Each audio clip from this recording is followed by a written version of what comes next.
Somewhere, tens of thousands of years ago, someone was the first person on Earth to eat a mushroom. Nobody warned them. There was no field guide, no poison control line, no older cousin grabbing their wrist and saying don't. They just picked it up, weighed their hunger against the risk, and took a bite. Sometimes that gamble paid off. Sometimes it didn't. But this exact scene played out millions of times, with millions of plants, on every continent humans ever walked. And out of all that guessing, a system got built. Paid for, one dead relative at a time. The earliest version of this was really just detective work. Watch what the animals eat. If a bird or a monkey swallows a berry and walks away fine, there's a decent chance you can too. But here's the catch, and it's a big one. Animals are not reliable witnesses. Birds can eat berries that would drop a grown man in minutes. Some caterpillars eat nothing but poison their whole lives and turn it into their own defense.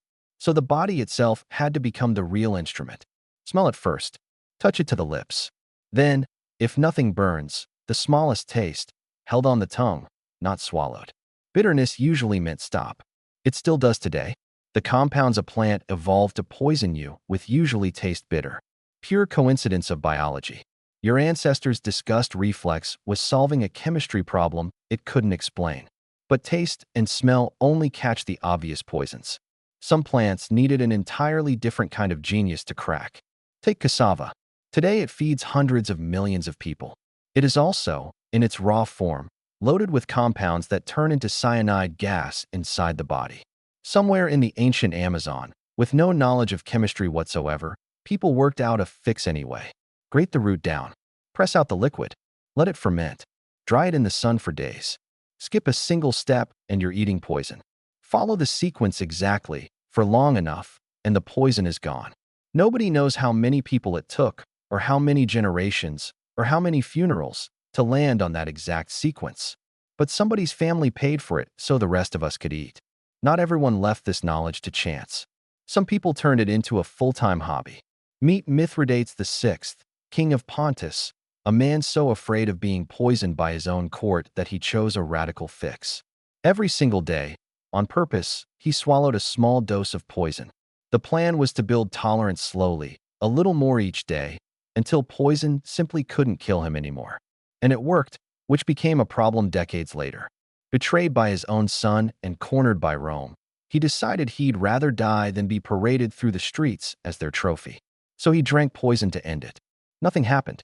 According to the old accounts, he had to ask one of his own soldiers to finish the job with a sword instead. The one man on Earth who'd spent his life preparing to survive poison couldn't use it to die.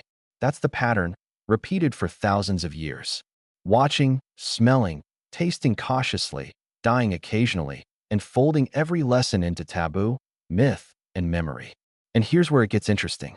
The US Army still teaches a version of the exact same process today. It's called the Universal Edibility Test. Smell it. Touch it to your skin. Wait. Touch it to your lip. Wait again. The smallest taste. Wait some more. Only then, if nothing has happened, do you actually eat it. It's almost exactly the method your ancestors used around a fire 50,000 years ago. We just finally wrote it down.